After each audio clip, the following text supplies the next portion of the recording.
Perkenalkan, nama saya Filipus Neri Ajinata. NIM saya 2019-01-2013. Di sini saya akan menerangkan beberapa hal tentang tapping atau yang sering kita dengar dalam istilah drill. Industri terkait pengencangan fastener ini di Indonesia kita kenal dengan nama ulir atau drat, skrup, mur, maupun baut. Perangkat pengencang ini memang digunakan untuk membuat sambungan tidak permanen, yaitu sambungan yang dapat dilepas atau dibongkar tanpa merusak komponen penyambung. Setiap set mata bor tapping dan pisau bor diatur oleh standar yang cocok satu sama lain sehingga Anda dapat mengebor lubang dengan mata bor. Lalu gunakan mata bor tapping yang sesuai untuk membuat ulir pengikat fastener tersebut. Tapping merupakan proses pembuat ulir pengunci internal, yaitu di dalam lubang, dengan menggunakan mata potong set tapping yang dimensinya mirip dengan mata bor, misalnya thread atau ulir atau skrup yang diproduksi di dalam mur. Selain itu, threading atau proses tapping tidak dapat dipresentasikan sebagai proses pembentukan karena saat membuat thread atau ulir skrup, sejumlah materi akan dihilangkan dalam bentuk serpihan logam atau chipping. Karena itu, keduanya diperlakukan sebagai proses pemotongan saja. Salam dan bahagia, perkenalkan nama saya Ika Dwiki Darmawan dari Prodi Teknik Industri kelas A NIM 2019-01-2010. Di sini saya akan menjelaskan tentang mesin dan aplikasi.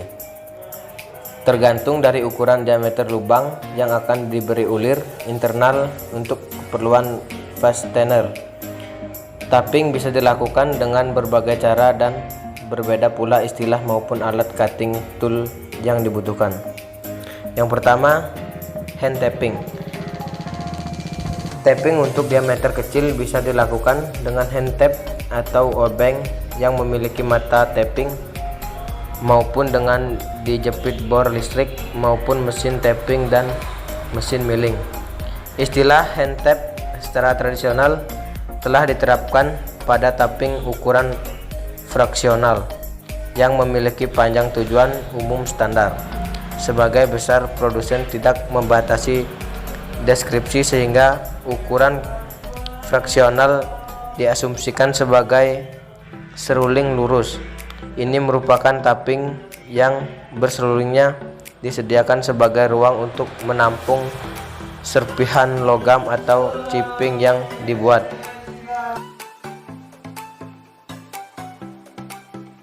Yang kedua, mesin milling dan machine tap. Karena tapping atau mesin merupakan operasi yang jauh lebih cepat daripada memutar tapping dengan tangan, evakuasi ship menjadi lebih sulit dikendalikan. Tapping mesin akan didefinisikan sebagai seruling yang dirancang dengan geometri untuk menggerakkan aliran ship keluar dari lubang. Tapping titik spiral dan spiral bergalur cocok dengan kategori ini. Perubahan pada geometri seruling ini meningkatkan efisiensi tapping. Saat ini, dengan meningkatkan pengguna lubang pendingin dalam tapping dan aliran pendingin arah eksternal tapping, tangan seruling dapat ditawarkan bantuan serupa dengan evakuasi ship. Namun, masih dirasa oleh beberapa orang sebagai berbeda dari mesin tapping. Mungkin sekian penjelasan dari saya. Salam. Salam dan bahagia. Perkenalkan, nama saya Mahfud Adi Pratama, NIM 2019-01-2008. Di sini saya akan menjelaskan tentang mesin bubut atau lathe. Tapping dalam istilah bubut biasanya menggunakan insert turning. Jangan pernah keliru istilah turning dengan bubut karena artinya sebenarnya sama. Operasi mesin bubut umumnya ada dua jenis, yaitu vertikal dan horizontal. Untuk aplikasi tapping, ini juga ada banyak standar dan jenis alat pemotongnya. Proses memotong atau membentuk tren atau ulir skrup menggunakan tapping disebut proses tapping. Sedangkan proses menggunakan die atau operasi sisipan balik disebut trending. Kedua jenis alat potong isobor tapping, tangan atau hand tap, dan tapping mesin atau hand tap sebenarnya dibuat dari bahan dasar yang sama dan dapat digunakan dengan metode manapun. Keputusan desain mana yang akan digunakan harus dipengaruhi oleh keputusan pekerjaan.